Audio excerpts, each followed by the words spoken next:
വേൾഡിന്റെ വചനകേളിയിലേക്ക് എല്ലാവർക്കും സ്വാഗതം. പ്രതിദിന വിശുദ്ധ വേദപുസ്തക വായന 1029 ദിവസം. അപ്പോസ്തല പ്രവൃത്തികൾ 13 അധ്യായം. അന്ത്യോക്യയിലെ സഭയിൽ ബർന്നബാസ്, നീഗർ എന്നു പേരുള്ള ശിമോൻ, കുറേനക്കാരനായ ലൂക്യസ്, ഇടപ്രഭുവായ ഹെരോദാവോടുകൂടെ വളർന്ന മനായേൻ, ശൗൽ എന്നീ പ്രവാചകന്മാരും ഉപദേഷ്ടാക്കന്മാരും ഉണ്ടായിരുന്നു. അവർ കർത്താവിനെ ആരാധിച്ചും ഉപവസിച്ചും കൊണ്ടിരിക്കുമ്പോൾ ഞാൻ ബർന്നബാസിനെയും ശൗലിനെയും വിളിച്ചിരിക്കുന്ന വേലക്കായിട്ട് അവരെ എനിക്ക് വേർതിരിപ്പിനെന്ന് പരിശുദ്ധാത്മാവ് പറഞ്ഞു. അങ്ങനെ അവർ ഉപവസിച്ച് പ്രാർത്ഥിച്ച് അവരുടെ മേൽ കൈവച്ചു അവരെ പറഞ്ഞയച്ചു. പരിശുദ്ധാത്മാവ് അവരെ പറഞ്ഞയച്ചിട്ട് അവർ സെലൂക്കിയയിലേക്ക് ചെന്നു. അവിടെ നിന്ന് കപ്പൽ കയറി കുപ്രോസ് ദ്വീപിലേക്ക് പോയി. സലമീസിൽ ചെന്ന് യഹൂദന്മാരുടെ പള്ളിയിൽ ദൈവവചനം അറിയിച്ചു. യോഹന്നാൻ അവർക്ക് ഭൃത്യനായിട്ട് ഉണ്ടായിരുന്നു. അവർ ദ്വീപിൽ കൂടി പഫോസ് വരെ ചെന്നപ്പോൾ ബർയേഷ് എന്നു പേരുള്ള യഹൂദനായി കള്ളപ്രവാചകനായ ഒരു വിദ്വാനെ കണ്ടു. അവൻ ബുദ്ധിമാനായ സെർഗിയോസ് പൗലോസ് എന്ന ദേശാധിപതിയോടുകൂടെ ആയിരുന്നു. അവർ ബർന്നബാസിനെയും ശൗലിനെയും വരുത്തി ദൈവവചനം കേൾപ്പാൻ ആഗ്രഹിച്ചു. എന്നാൽ എലീമാസ് എന്ന വിദ്വാൻ, ഇതാകുന്നു അവന്റെ പേരിന്റെ അർത്ഥം, അവരോട് എതിർത്ത് നിന്ന് ദേശാധിപതിയുടെ വിശ്വാസം തടുത്തു കളവാൻ ശ്രമിച്ചു.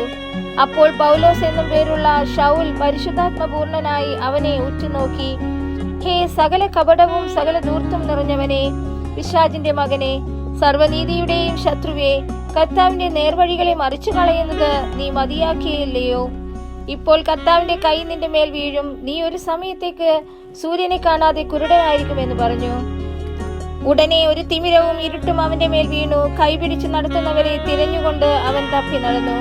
ഈ ഉണ്ടായത് ദേശാധിപതി കണ്ടിട്ട് കർത്താവിന്റെ ഉപദേശത്തിൽ വിസ്മയിച്ച് വിശ്വസിച്ചു. പൗലോസും കൂടെയുള്ളവരും പാഫോസിൽ നിന്ന് കപ്പൽ നീക്കി പംഫുല്യ ദേശത്തിലെ പെർഗയ്ക്ക് ചെന്നു. അവിടെ വെച്ച് യോഹന്നാൻ അവരെ വിട്ടുപിരിഞ്ഞു യെരുശലേമിലേക്ക് മടങ്ങിപ്പോയി. അവര് പെർഗയിൽ നിന്ന് പുറപ്പെട്ട് പിസിദ്യ ദേശത്തിലെ അന്ത്യോക്യയിലെത്തി. ശബത്ത് നാളിൽ പള്ളിയിൽ ചെന്നിരുന്നു. ന്യായപ്രമാണവും പ്രവാചകങ്ങളും വായിച്ചു തീർന്നപ്പോൾ പള്ളി പ്രമാണികൾ അവരുടെ അടുക്കൽ ആളയച്ചു. സഹോദരന്മാരെ, നിങ്ങൾക്ക് ജനത്തോട് പ്രബോധനം വല്ലതുമുണ്ടെങ്കിൽ പറവിനെന്ന് പറയിച്ചു. പൗലോസ് എഴുന്നേറ്റു ആംഗ്യം കാട്ടി പറഞ്ഞത്, ഇസ്രായേൽ പുരുഷന്മാരും ദൈവഭക്തന്മാരുമായുള്ളവരെ കേൾപ്പിൻ. ഇസ്രായേൽ ജനത്തിന്റെ ദൈവം നമ്മുടെ പിതാക്കന്മാരെ തിരഞ്ഞെടുത്തു. മിസ്രയീം ദേശത്തിലെ പ്രവാസകാലത്ത് ജനത്തെ വർദ്ധിപ്പിച്ചു. ഭുജവീര്യം കൊണ്ട് അവിടെ നിന്ന് പുറപ്പെടുവിച്ചു. മരുഭൂമിയിൽ 40 സംവത്സര കാലത്തോളം അവരുടെ സ്വഭാവം സഹിച്ചു. കനാൻ ദേശത്തിലെ 7 ജാതികളെ ഒടുക്കി അവരുടെ ദേശം അവർക്ക് അവകാശമായി വിഭാഗിച്ചു കൊടുത്തു. അങ്ങനെ ഏകദേശം 450 സംവത്സരം കഴിഞ്ഞു. അതിന്റെ ശേഷം അവൻ അവർക്ക് ശമൂവേൽ പ്രവാചകൻ വരെ ന്യായാധിപതിമാരെ കൊടുത്തു. അനന്തരം അവർ ഒരു രാജാവിനെ ചോദിച്ചു. ദൈവം അവർക്ക് ബെന്യാമിൻ ഗോത്രക്കാരനായ കീശിന്റെ മകൻ ശൗലിനെ 40 ആണ്ടേക്ക് കൊടുത്തു. അവനെ നീക്കിയിട്ട് ദാവീദിനെ അവർക്ക് രാജാവായി വാഴിച്ചു. ഞാൻ ഇശ്ശായിയുടെ മകനായ ദാവീദിനെ എനിക്ക് ബോധിച്ച പുരുഷനായി കണ്ടു. അവൻ എന്റെ ഹിതമെല്ലാം ചെയ്യുമെന്ന് അവനെ കുറിച്ച് സാക്ഷ്യം പറഞ്ഞു. അവന്റെ സന്തതിയിൽ നിന്ന് ദൈവം വാഗ്ദത്തം ചെയ്തതുപോലെ ഇസ്രായേലിന് യേശു എന്ന രക്ഷിതാവിനെ കൊടുത്തു. അവന്റെ വരവിന് മുൻപ് യോഹന്നാൻ ഇസ്രായേൽ ജനത്തിനൊക്കെയും മാനസാന്തരത്തിന്റെ സ്നാനം പ്രസംഗിച്ചു. യോഹന്നാൻ ജീവകാലം തികവാറായപ്പോൾ, നിങ്ങൾ എന്നെ ആരെന്ന് നിരൂപിക്കുന്നു? ഞാൻ മശീഹയല്ല, അവൻ എന്റെ പിന്നാലെ വരുന്നു. അവന്റെ കാലിലെ ചെരുപ്പ് അഴിപ്പാൻ ഞാൻ യോഗ്യനല്ല എന്ന് പറഞ്ഞു. സഹോദരന്മാരെ, അബ്രഹാം വംശത്തിലെ മക്കളും അവരോട് ചേർന്ന ദൈവഭക്തന്മാരുമായുള്ളവരെ, നമുക്കാകുന്നു ഈ രക്ഷാവചനം അയച്ചിരിക്കുന്നത്. യെരുശലേം നിവാസികളും അവരുടെ പ്രമാണികളും അവനെയോ ശബ്ബത്ത് തോറും വായിച്ചു വരുന്ന പ്രവാചകന്മാരുടെ വചനങ്ങളെയോ തിരിച്ചറിയാതെ അവനെ ശിക്ഷയ്ക്ക് വിധിക്കയാൽ അവയ്ക്ക് നിവൃത്തി വരുത്തി. മരണത്തിനൊരു ഹേതുവും കാണാഞ്ഞിട്ടും അവനെ കൊല്ലണമെന്ന് അവർ പീലാത്തോസിനോട് അപേക്ഷിച്ചു. അവനെ കുറിച്ച് എഴുതിയിരിക്കുന്നതൊക്കെയും തികച്ച ശേഷം അവർ അവനെ മരത്തിൽ നിന്ന് ഇറക്കി ഒരു കല്ലറയിൽ വെച്ചു. ദൈവമോ അവനെ മരിച്ചവരിൽ നിന്ന് ഉയർത്തെഴുന്നേൽപ്പിച്ചു. അവൻ തന്നോടുകൂടെ ഗലീലയിൽ നിന്ന് യെരുശലേമിലേക്ക് വന്നവർക്ക് ഏറിയ ദിവസം പ്രത്യക്ഷനായി. അവർ ഇപ്പോൾ ജനത്തിന്റെ മുൻപാകെ അവന്റെ സാക്ഷികളാകുന്നു. ദൈവം പിതാക്കന്മാരോട് ചെയ്ത വാഗ്ദത്തം യേശുവിനെ ഉയർത്തെഴുന്നേൽപ്പിച്ചതിനാൽ മക്കൾക്ക് നിവർത്തിച്ചിരിക്കുന്നു എന്ന് ഞങ്ങൾ നിങ്ങളോട് സുവിശേഷിക്കുന്നു. നീ എന്റെ പുത്രൻ, ഇന്ന് ഞാൻ നിന്നെ ജനിപ്പിച്ചു എന്ന് 2-ാം സങ്കീർത്തനത്തിൽ എഴുതിയിരിക്കുന്നുവല്ലോ. ഇനി ദ്രവത്വത്തിലേക്കായി തിരിയാതെ വണ്ണം അവൻ അവനെ മരിച്ചവരിൽ നിന്ന് എഴുന്നേൽപ്പിച്ചതിനെ കുറിച്ച് അവൻ ദാവീദിന്റെ സ്ഥിരമായുള്ള വിശുദ്ധ കൃപകളെ ഞാൻ നിങ്ങൾക്ക് നൽകുമെന്ന് പറഞ്ഞിരിക്കുന്നു. മറ്റൊരു സങ്കീർത്തനത്തിലും നിന്റെ പരിശുദ്ധനെ ദ്രവത്വം കാണുവാൻ നീ വിട്ടുകൊടുക്കുകയില്ല എന്ന് പറയുന്നു.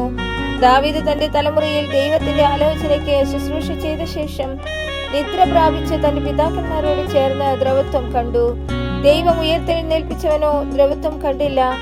ആകയാൽ സഹോദരന്മാരെ, ഇവൻ മൂലം നിങ്ങളോട് പാപമോചനം അറിയിക്കുന്നുവെന്നും മോശയുടെ ന്യായപ്രമാണത്താൽ നിങ്ങൾക്ക് നീതീകരണം വരുവാൻ കഴിയാത്ത സകലത്തിൽ നിന്നും വിശ്വസിക്കുന്ന ഏവനും ഇവനാൽ നീതീകരിക്കപ്പെടുന്നുവെന്ന് നിങ്ങൾ അറിഞ്ഞുകൊള്ളുവിൻ. ആകയാൽ ഹേ നിന്ദക്കാരെ നോക്കുവിൻ, ആശ്ചര്യപ്പെട്ട് നശിച്ചുപോകുവിൻ. നിങ്ങളുടെ കാലത്ത് ഞാനൊരു പ്രവൃത്തി ചെയ്യുന്നു, നിങ്ങളോട് വിവരിച്ചാൽ നിങ്ങൾ വിശ്വസിക്കാത്ത പ്രവൃത്തി തന്നെ എന്ന് പ്രവാചക പുസ്തകങ്ങളിൽ അരുളി ചെയ്തിരിക്കുന്നത് നിങ്ങൾക്ക് ഭവിക്കാതിരിക്കാൻ സൂക്ഷിച്ചുകൊള്ളുവിൻ. അവർ പള്ളി വിട്ടു പോകുമ്പോൾ പിറ്റേ ശബ്ദത്തിൽ ഈ വചനം തങ്ങളോട് പറയണമെന്ന് അവർ അപേക്ഷിച്ചു. പള്ളി പിരിഞ്ഞ ശേഷം യഹൂദന്മാരിലും ഭക്തിയുള്ള യഹൂദ മതാനുസാരികളിലും പലർ പൗലോസിനെയും ബർന്നബാസിനെയും അനുഗമിച്ചു.